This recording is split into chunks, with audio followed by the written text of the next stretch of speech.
What's new in accessibility at Google? Hi everyone, it's Perrin Anto, Staff UX Design Lead, here with another episode of What's New in Google Accessibility. Today, we'll be discussing some exciting product updates for Android, Pixel, Chrome browser, and YouTube, as well as some tips for Gemini.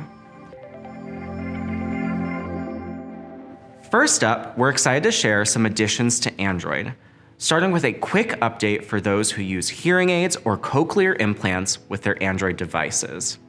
Independent hearing device presets and ambient volume control are now available for each ear, allowing you to adjust these settings separately for each side.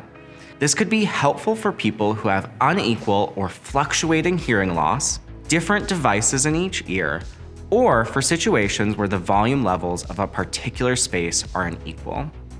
Also on Android, users who are blind or have low vision who use an external keyboard can now access the Talkback screen reader via a useful shortcut that turns the feature on and off by pressing Action plus Alt plus T.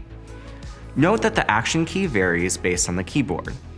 Windows keyboards use the Windows key for these actions, and Mac keyboards use the Command key. Those who find Android's 3-button navigation mode easier to use than standard navigation will be happy to know that the order of the back, home, and recents buttons is now customizable. The back and recents buttons can be swapped between the left and right positions. This may be helpful for those with mobility issues or for users switching from other phones who are used to a different button order. This setting preference will also carry over when you set up a new device. Also, users who rely on Android's mouse keys feature, which lets you control your cursor with a physical keyboard rather than a mouse, can now experience custom cursor acceleration and speed. In another update for Android, Voice Access has introduced a major change to how users turn on listening for the feature. Before, users had to find and tap the silent notification to enable listening mode, or manage 2 separate floating shortcuts to activate the overall feature and the listening state. Now, Voice Access offers a unified Android accessibility shortcut in settings that controls listening mode, and the shortcut automatically appears. To turn listening on or off, simply tap the floating Voice Access shortcut. If you don't like the default floating shortcut, you can opt to turn listening on or off using volume keys, accessibility gesture, or the navigation bar accessibility button instead. We've also made improvements on large screen devices. When you have multiple windows open, Voice Access will now interact only with the topmost application window, preventing accidental interactions with hidden content, and reducing the number of visual labels on your screen. Use the Show Recent Apps command to switch to a different window. Moving on to Pixel, we have some exciting updates to share for Guided Frame, the camera feature that assists users with blindness or low vision to take awesome photos. You may recall that Guided Frame leverages Gemini capabilities to provide users with a detailed and natural understanding of the scene, using real-time descriptive audio and haptic feedback such as vibrations to guide users to a great shot. Now, the scene description feature for Guided Frame can be used offline. So whether you're capturing a sunset or a group portrait, Guided Frame on Pixel helps you compose more accurate shots even without an internet connection. This update is available to those with a Pixel 10 series device, including the foldable model, with the exception of Pixel 10a.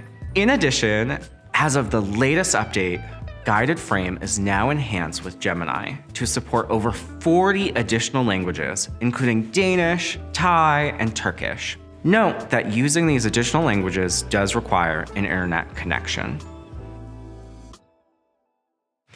Switching over to Chrome browser, Caret browsing on Android devices is now available, meaning users can navigate the web using only a keyboard. This may be helpful to those who prefer not to use a mouse because of blindness or low vision, mobility issues, a broken mouse, or personal preference. Once the feature is turned on, a text caret will appear on web pages. Users can then move the cursor using the arrow keys on a keyboard. as if they are navigating within a text document.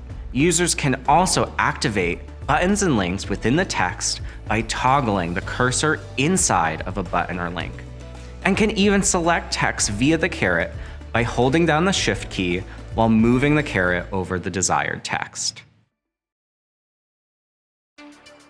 Moving on, Voice Boost on YouTube makes dialogue more clear by filtering out background noise and highlighting speech. Available now on select videos, this feature can be especially helpful if you are hard of hearing, watching YouTube in a noisy room, or learning a new language. You can use it now for select videos via your computer or TV. Finally, we're excited to share some tips to make the most of the latest AI innovations in Gemini. We've been partnering closely with the neurodivergent community to better understand how AI can show up as a meaningful daily ally. We wanted to share a few insights from that collaborative research. Strategies that can offer needed cognitive load reduction for some and boost focus for everyone.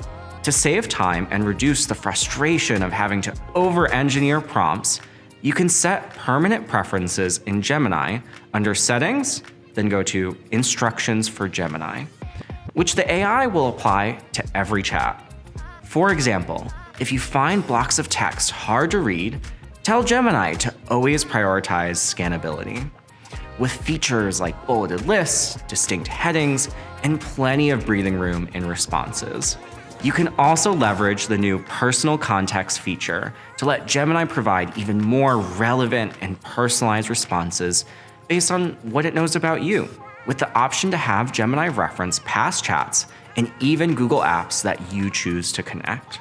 So, whether you'd like help navigating a socially challenging workplace situation or want a second set of eyes to coach you through a complex email, Gemini can offer advice tailored to you. Well, that concludes this episode of What's New in Google Accessibility. To stay informed, sign up for our newsletter at g.co/a11y/news or click the link in the description of this video. Thanks so much for tuning in. See you next time. What's new in accessibility at Google?